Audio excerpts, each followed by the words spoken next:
alat bukti tersebut harus ada sebelum Peggy ditangkap. Jadi peluang untuk gugatan Peggy dikabulkan nampaknya sangat besar.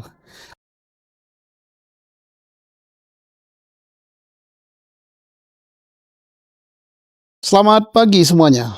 Hari ini tanggal 1 Juli tahun 2024. Bertepatan dengan Hari Bayangkara yang ke-78.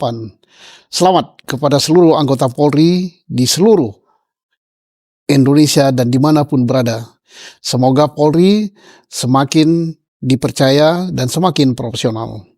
Dan hari ini adalah hari sidang gugatan pra-peradilan Peggy terhadap Polri. Banyak yang menanyakan, apakah saudara Peggy atau tersangka Peggy akan dikabulkan gugatannya? Mari kita lihat peluang-peluangnya. Peluang pertama, gugatan pra-peradilan itu adalah menyangkut sah atau tidaknya penangkapan saudara Peggy, sah atau tidaknya penahanan, sah atau tidaknya menjadikan tersangka, dan kalau ada sah atau tidaknya penyitaan dan tuntutan ganti kerugian. Mari kita lihat. Alat bukti apa yang dipunyai oleh penyidik Polri sehingga melakukan penangkapan dan penahanan terhadap saudara Peggy sehingga dijadikan tersangka? Alat bukti keterangan saksi ini yang selalu dipublikasikan, didengungkan. Ada banyak saksi, namun demikian keterangan saksi tanpa didukung alat bukti lain, maka keterangan saksi itu sangat lemah. 1000 saksi sekalipun harus didukung keterangan lain.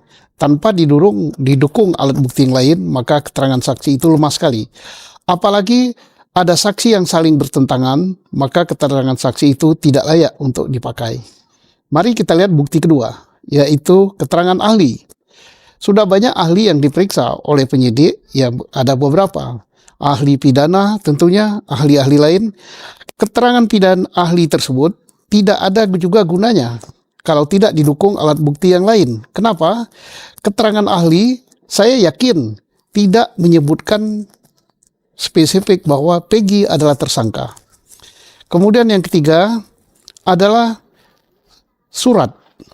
Nah, surat kalau misalnya visum diartikan sebagai surat, maka itu sangat lemah. Karena visum pun tidak menyatakan Peggy sebagai tersangka. Oh, laporan polisi. Laporan polisi bukanlah surat karena laporan polisi harus dibuktikan. Oh, putusan pengadilan. Putusan pengadilan bukanlah alat bukti. Karena putusan pengadilan justru harus dibuktikan. Karena di putusan pengadilan ada DPO namanya Peggy. Harus dibuktikan dua macam.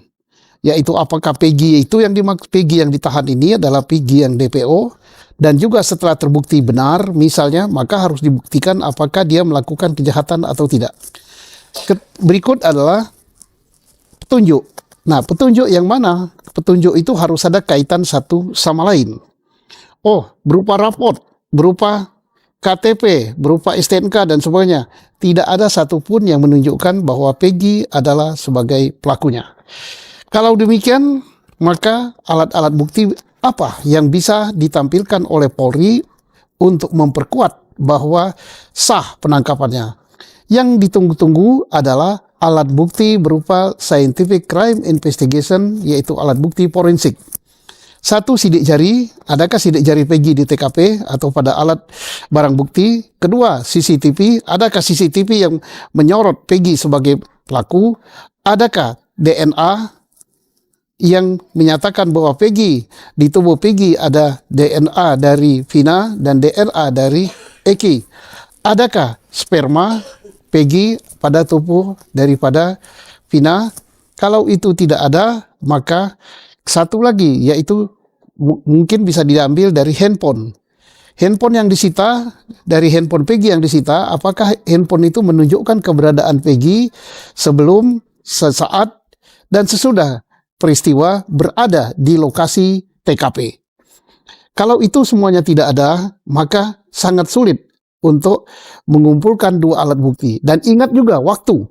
Alat bukti tersebut harus ada sebelum Peggy ditangkap. Ya, harus ada sebelum Peggy ditangkap untuk menentukan sahnya penangkapan. Dan alat-alat bukti tersebut harus didapat dengan cara yang sesuai dengan ketentuan undang-undang. Kalau disita ada penyitaannya, ada berita acara penyitaannya. Kalau harus persetujuan pengadilan, harus ada persetujuan pengadilannya. Kalau semua itu tidak ada, maka tidak salah alat bukti itu. Jadi peluang untuk gugatan PG dikabulkan nampaknya sangat besar.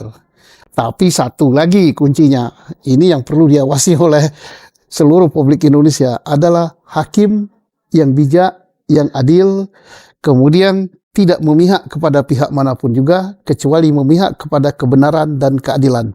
Mari kita saksikan pra-peradilan, kita yakin bahwa tidak ada yang kalah di sini, Polri tidak kalah, penggugat tidak kalah, semua menang karena yang menang adalah kebenaran untuk mencapai keadilan.